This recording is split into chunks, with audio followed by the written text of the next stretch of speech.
Welcome everybody to this first semi-final of the Grand Champion between myself at the bottom of the screen and Emerson Lardie at the top.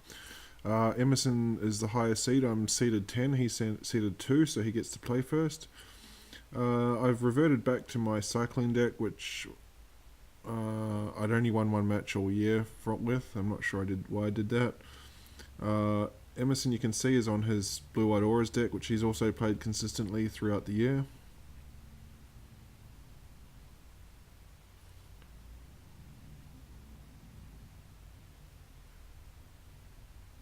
The Adanto Vanguard is one of his all-stars. I just counter the cartouche on that would have given it flying.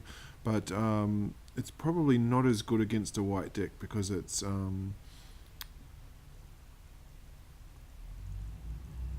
can be exiled. Abandoned Sarcophagus I decided to play out this turn allows me to play cards that have cycling in my graveyard. So now I'm kind of on a plan where I'm trying to cycle things into the graveyard first, and then rather than play them. But Emerson's starting to build up quite a board presence at this stage. Curious Obsession is what I don't like, so I'm pretty desperate for something that exiles here, like a Baffling End or a Cast Out.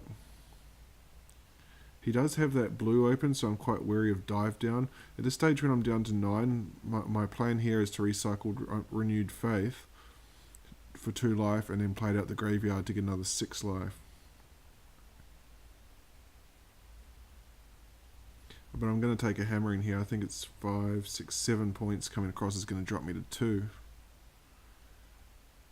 I don't think his deck plays Counterspell's main deck, so the other one I'm looking out for is Settle the Wreckage. I have 4 of them in my main deck. Fumigate is no good to me because he can just pay 4 life to save the Vanguard. So you see a big hit coming across. I dropped to 2.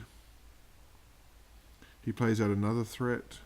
So at this stage it's kind of probably Settle the Wreckage or bust here. I'm going to get 2 cycles to try and find it with Renewed Faith and Countervailing Winds.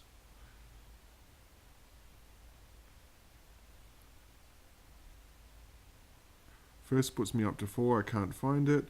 I cycle the Censor instead that I draw, and again I hit land, so I'm pretty much screwed at this point. I don't think there's any outs for me. I can actually play Renewed Faith, which I do here to go up to 10. I do it now because I think he's tapped out. If he had a counterspell, he'd need 2 mana.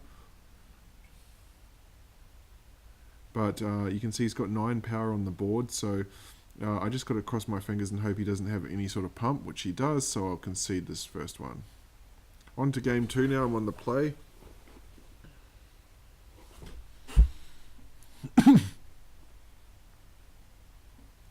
I'm hoping just to get to the Hieroglyphic Illumination here. I've got the Cast Out, which can take down the Vanguard, but you can see he doesn't play a Vanguard this time. I'm starting to think, particularly if the Countervailing Winds, cycling Hieroglyphic Illuminations is a play so that I can counter something, but I'm going to kind of get greedy here and not cycle it to draw the extra card. But Curious Obsession is just an absolute beating for me. It's drawing him a card every time.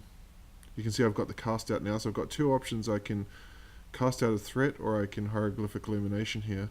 Shraman's going to be another good one. I want to get that Curious Obsession off the board. But at this stage, I think I've still got a healthy life total, so I'm going to go for the card draw to try and hit a Fumigate. Particularly now that he's played out the second threat. He doesn't have anything that can really save him, so here I'm hoping to find one of my 3 Fumigates. I don't find it, which is damn annoying, and I don't find it again. I'm in trouble here because he's got 7 damage on the board, so it's a 2-turn clock. Again I play out the Abandoned Sarcophagus so that I can play threats out of the graveyard.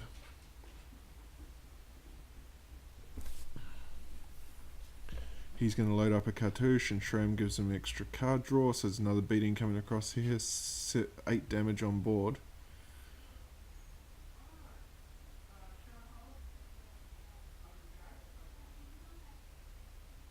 So I dropped to 6, and I actually misplay here because 3, 4, 5, 6. I thought, for some reason, I don't know why, I thought I was on 7. I cycle trying to find Fumigate, but I don't find it. Baffling End here. And Cast Out. So there's a misplay because I baffling end here, thinking that I would have a point spear, but you can see cast dive down. In response, I also cast out.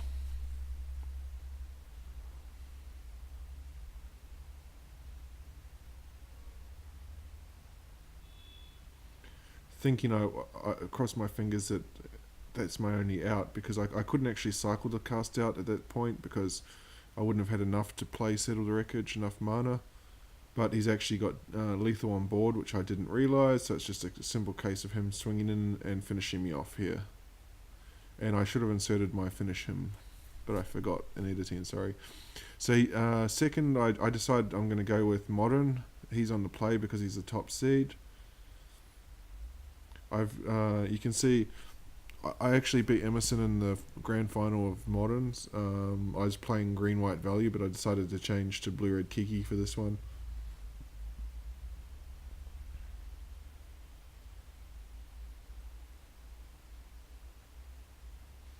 So now because I got the Blood Moon, I want to be finding basics, so it's kind of an awkward position in that I want to bolt down that Scavenging Ooze because that card is just big trouble for my deck, because I kind of rely upon Logic Knots and the ability to Snapcaster back stuff, so I've got to get rid of the Scavenging Ooze main phase. Past the turn, you can see he's got the basic swamp already, and he's got the Verdant Catacomb, so this is a really awkward position. I am going to play out the Blood Moon while he's tapped out, meaning that he'll have to use his own turn if he wants to Abrupt Decay it. But I am going to take some hits from Tarmogoyf here.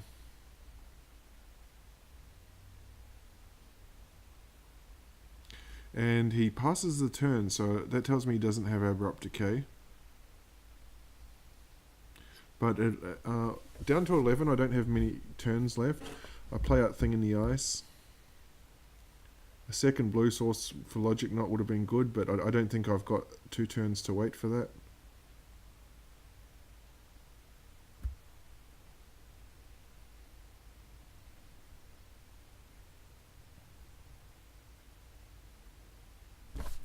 Let me just update that format.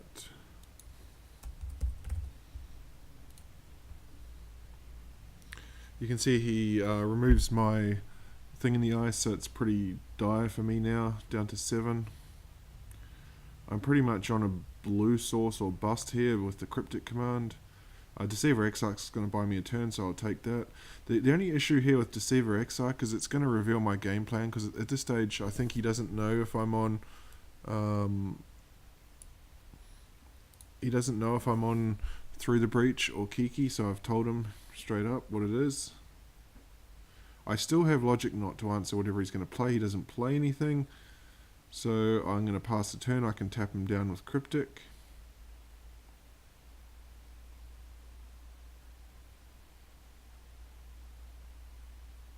He's going to Cascade here. Unfortunately, the video is cut off a bit. Let me just see what it is. I just wait to see what he's going to Cascade into before I decide what I'm going to counter. It's a Kolaghan's Command. So I can discard the Opt. That's okay. So I'm going to Cryptic counter Bloodbraid. And also, I think I bounce the Tarmogoyf because you can see he's only got the one green source, so he can't play that Tarmogoyf back this turn. And then I can Logic Knot the Tarmogoyf next turn. So this drops me to 5. I've discarded the Opt, but at this stage I'm pretty confident that I can play myself out of this. I swing, which was kind of risky in hindsight because Bloodbraid would hit me for 3. There's a Tarmogoyf, so my last card in hand. I counter it. You can see I'm tapped out, no cards in hand. And unfortunately for me, he has 2 cards, and they are both... I pass a turn just because I don't want to go into the Bloodbraid territory. Again, my upkeep. And you can see he's got 2 lightning bolts, are his last 2 cards in hand, so he finishes me off. And now I'm 1 loss away from elimination as we move to game 2. A pretty quick sweep for Emerson.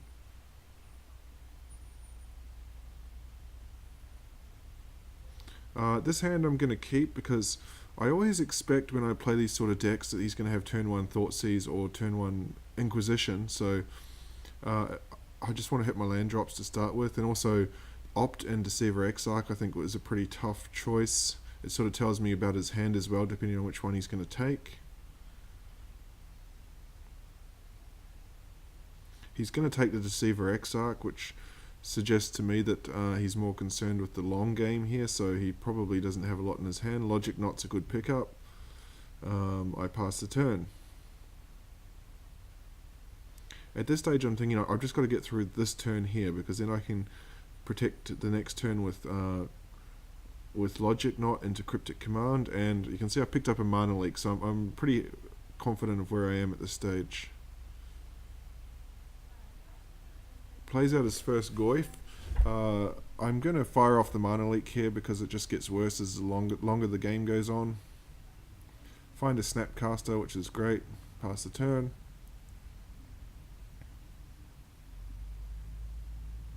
He tries to play out his second Goyf, so I'm going to snap back the Mana Leak. So that's 2 Goyfs down. So at this stage, I'm pretty happy. Tarmogoyf is sort of the only card that I cannot beat. Scavenging Ooze I can bolt. Roast is a good pickup, but now I'm going to get the beats going. I've got 2 counter spells as backup. Now he's going to cascade into Bloodbraid, finds a Nile Spellbomb. I'm going to counter draw here. I'll let him have the spell bombs, even though it's going to wreck me for a bit. I did bring in Counterflux. Counterflux is a very good card against Bloodbraid Elf. I've got 2 of them in my sideboard because it's good against Storm as well. And I think coming up here, he plays out Dark Confidant. I let it resolve, I can take it with Roast.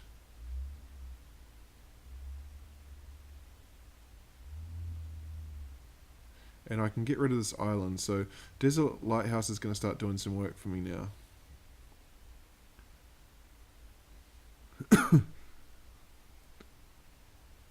I'm just going to roast the... And this is a massive play actually coming up here. There's a big misplay. So you can see he taps his black so he can't get the draw from the Spellbomb. Right then he should have used the Spellbomb to exile my graveyard, but he didn't, which means I can Logic Knot the Terminate.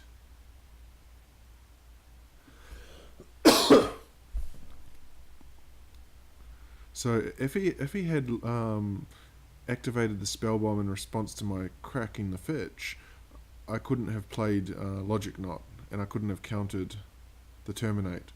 But the way it worked out, I could, and so Thing in the Ice will resolve and have only 2 counters on it. You can see he's down to 1 card. He's about to go to 2. So he's going to double bolt down my Thing in the Ice, which I don't mind. It means he's out of cards.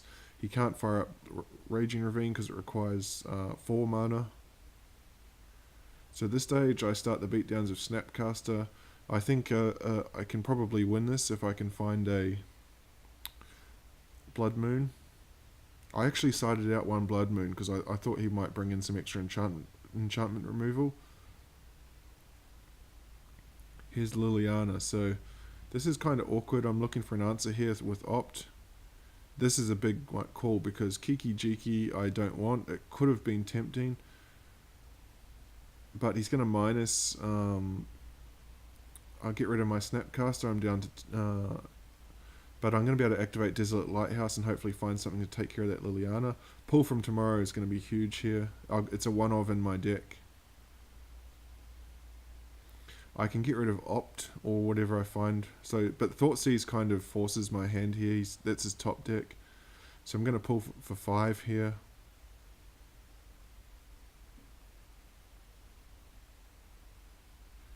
And I find the Blood Moon, but he's going to take that with the Thoughtseize. Blood Moon would have shut off those Raging Ravines.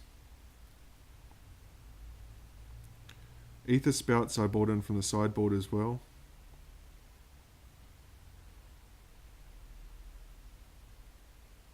And you can see he used the spell bomb to exile my graveyard, but it's back up to 6, and I've got the logic knot there. He knows about, obviously from the Thoughtseize, but he chooses to take the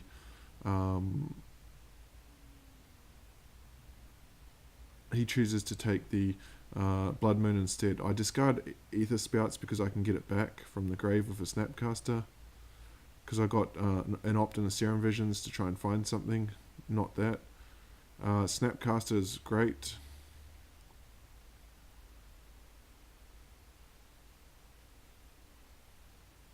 And there's a second Snapcaster, so I'm definitely going to keep that. I'll just straight up bolt down the Liliana now.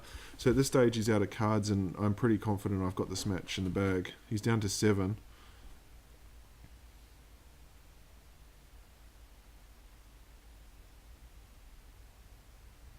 I can snap bolt next turn and hit him for 5. I can take this hit from Raging Ravine because it's only going to drop me to 6 or 5 in this case, still out of bolt range.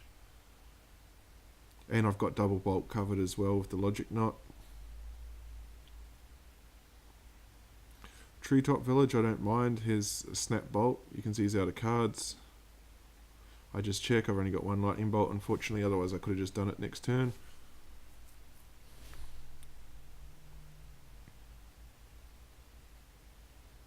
So I'll hit him down to 2. So now he's got a card off the top. I can't think what can possibly save him here. He's going to fire up the Raging Ravine. I don't mind. He's also going to fire up the Treetop Village. Even if I didn't have the Ether Spouts, I've got this attack covered.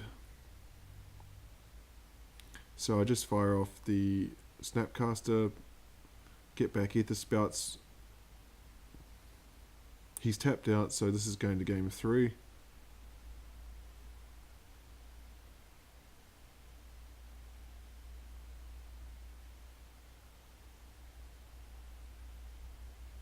And so game 3, I'm still facing sudden death. I'm trying to win here to force Legacy. This hand I'm going to keep because Opt can find me the 3rd land that I need.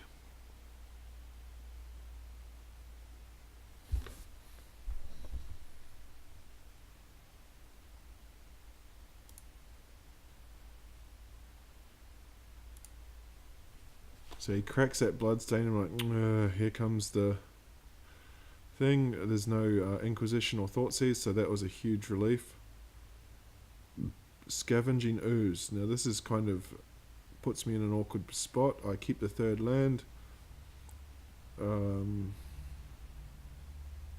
Do I get rid of the Ooze here, or do I pass? I'm just going to pass because there's no creatures for him to eat at the moment, so it doesn't particularly matter. Ooze is going to get in.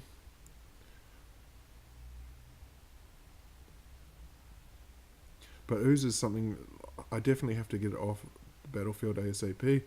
Tarmogoyf here I can let resolve because I can bolt that. There's already an Opt in the grave, so my lightning bolt is not going to make it any bigger to make it to the 3/4, so it's safe, so it goes down. I can also snap bolt next turn, but the problem is he has that green source available. I could have done it right there. That's a misplay from me. In response to the crack, I could have snapped bolt and got rid of the Scavenging Ooze. Plays out his 4th, and the frustrating thing here is to overload the Canaflux needs 4 mana. I only have 3, so something's going to resolve here. I'll wait and see what it is. It's a Tarmogoyf, so I decided I'm going to counter the Tarmogoyf rather than Bloodbraid Elf, because next turn I can snap bolt the Scavenging Ooze. I have to do it on my turn while he's tapped out, otherwise he'll just eat the bolt in response to the Ooze.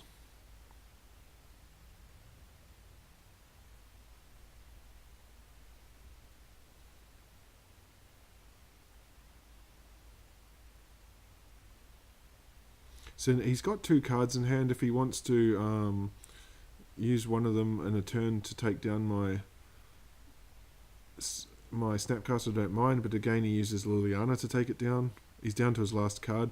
So what I'm hoping to do here is get him with a Cryptic Command, so I get him to play out the 2 cards, and then get him to bounce the Liliana, but when he Inquisitions off the top, in response, that's when I have to fire off the bolt. His Inquisition can't get my Cryptic Command. And now I'm in the awkward position because, see, he would have played that land out otherwise. I really wanted to get him with the bouncing the Liliana and making him discard Liliana to itself and use the Lightning Bolt on the Bloodbraid. But now I just have to tap down and draw. I'm at 11, I don't want to take 6, it's a 2-turn clock. There's the first piece of the puzzle. A second Cryptic is awesome here. So again, I just pass the turn. I just got to hope he doesn't find something off the top. He fires up the Treetop Village, because I'm in an awkward position right there where he could Liliana after combat. Again, I just Cryptic and draw. So the Blood Moon's going to mean that I can actually, if I can get another land, which I do right there, I can play out the Blood Moon and hold up Cryptic Command. So now there's no treetops getting in. Here I'm tempted to save it.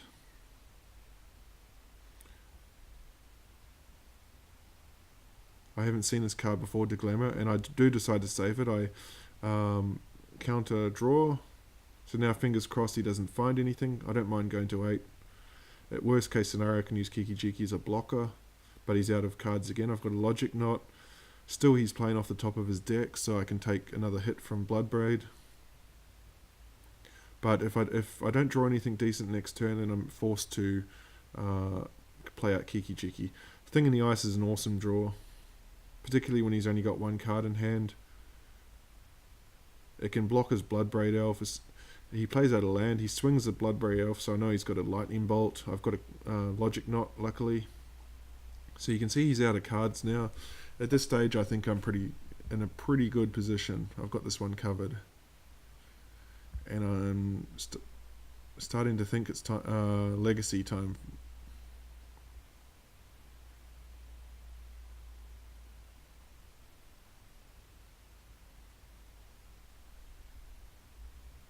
A Snapcaster kind of seals the deal. It means I can get back another Logic Knot.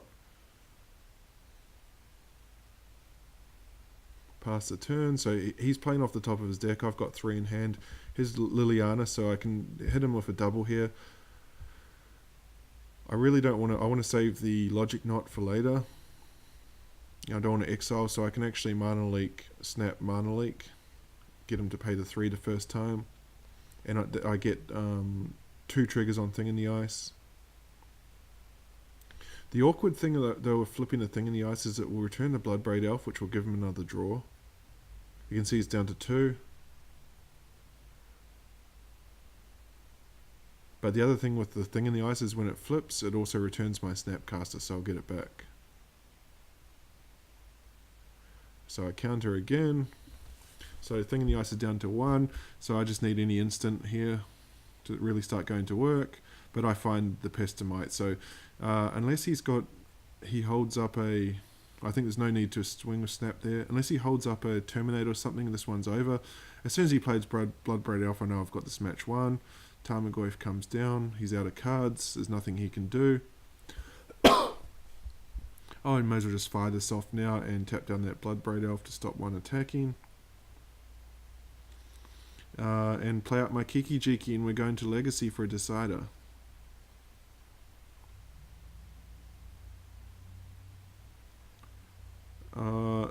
This is going to be 2 decks we've played all season. Myself on Black-Red Reanimator, Emerson on his 4-color control. So I decided to keep this one. It's an excellent hand. But sadly, green, black into Deathrite Shaman is like the worst draw I can face. Particularly if no Chancellor of the Annex. So I can't actually play out my Entomb because he's in a position now where the Deathrite Shaman is just going to eat whatever I put in the grave. So I'm pretty much screwed at this point. I need to look for an opening. Either a Collective Brutality that can take down the Deathrite Shaman, or hope that he taps out. The other factor here is he's got 4 cards in hand. You'd assume one's probably a Force of Will. I fetch a basic Swamp just to play around a potential wasteland. I need my 2 mana. So you can see he starts to go to work now. 2 damage there. Brainstorms.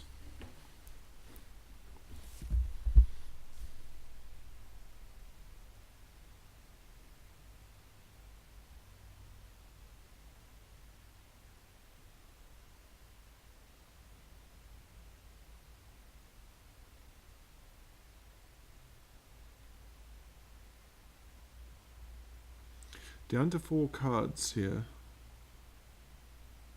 Deathrite, he's going to... So he taps out here for Leovold. So this is kind of my window. This is the only chance I have, so I'm going to fire off Entomb. You can see Deathrite Shaman is tapped out. This brings the Force of Will, so now I need a top deck of something that can get something in the grave, and I find Faithless Looting, which is awesome. But the problem with the Faithless Looting, I can't draw the cards from Leovold, so I put my 2 Grizzlebrands. And now there's a massive call here. He's down to 1 card. I can use Animate Dead or Reanimate. This is going to affect the match, this decision right here. He has no creatures in hand, so I decide I'm going to go for Animate Dead instead because I don't want to drop to 9. And my Grizzlebrand comes down with the 3-turn clock. I can't draw the 7 cards because of Leovold. I can only pass the turn. You can see he's still on 1. He's got a Ponder. Goes to 2.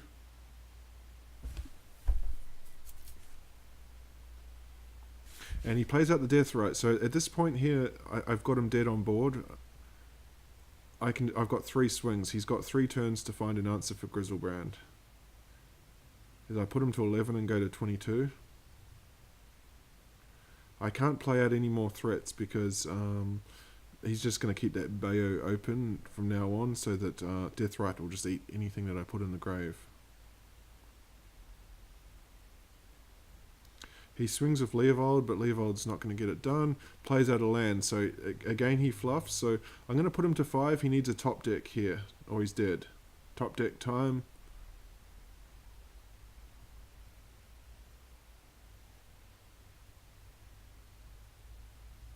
What can he find? He's slow rolling. It's an Abrupt Decay. And this goes back to my decision before. If I reanimated Grizzlebrand, it would be game over now. But unfortunately, he can take the enchantment, which means that I lose my Animate Dead. I just draw a card, cost me 7 life. But at this stage, there's no coming back, and he's going to take game 1. So I don't know if you'd call that a misplay from me. I had the choice out of Animate Dead or Reanimate. Probably if I had my time over again with that knowledge, I would play Reanimate. I have to concede and go to game 2.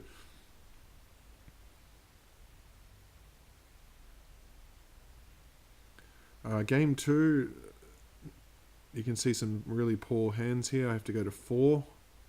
There's no land in that hand, and I have to keep this one. But this was just a very boring match, as I'll just skip forward a little bit. You can see Emerson's going to resolve a Gurmag Angler. This is just hopeless for me now. I have no threat. No way. Thoughtseize is my only way to get the threat, so I need 2 straight top decks. He's got 4 in hand. He's got my Thoughtseize, so now I can't even get my threat into the graveyard. And I draw a land. So that at that stage there, I think it's mathematically impossible for me to win. Not even taking into consideration any Force of Wills he might have in hand. He plays a Baleful Strix, and he'll play out another threat shortly, which means that he's got lethal on board, and there's absolutely nothing I can top deck to get me out of this. And I have to concede, and Emerson is going to go to the grand final.